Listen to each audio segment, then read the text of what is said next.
Christmas chairs మళ్లీ బెత్లెహెం చేరింది. December 6, 2025 బెత్లెహెం west bank. 2 ఏళ్లుగా గాజా యుద్ధం, భయం, నిరాశ మూసుకుపోయిన వీధులు. కానీ 2025 డిసెంబర్ 6న బెత్లెహెం మళ్లీ వెలిగింది. క్రైస్తవులు, ముస్లింలు, స్థానిక గ్రామస్తులు అందరూ కలిసి శాంతి కోసం చేతులు కలిపారు. మేనేజర్ స్క్వేర్ లో 20 మీటర్ల ఎత్తైన క్రిస్మస్ ట్రీ వెలిగించబడింది. విశేషం ఏమిటంటే పాలస్తీన్ల పిల్లలు, కుటుంబాలు, పిలిగ్రిమ్స్ అందరూ ఆ లైట్ చూసి ఒకే మాట చెప్పారు: చీకటి తర్వాత వెలుగు వస్తుంది. ఈ ట్రీ ఇప్పుడు నిస్సహాయత్వంలో ఆశగా నిలబడింది. ప్రపంచానికి సంకేతం అయింది. కరోనా, యుద్ధం, నిరాశ, పతనం లాంటివి బెత్లెహెం చాలా చూసింది. కానీ ఈ రోజు ప్రపంచానికి ఒక సందేశం ఇచ్చింది.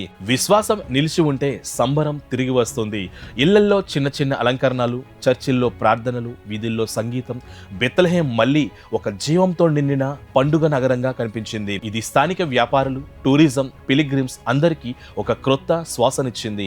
యుద్ధపు గాయాలు ఇంకా కనిపిస్తున్నాయి, ఆర్థిక ఇబ్బందులు ఇంకా ఉన్నాయి. కానీ ఈ సంవత్సరం బెత్లెహెం వేడుకలు సాదాసీదాగా హృదయంతో జరిగాయి.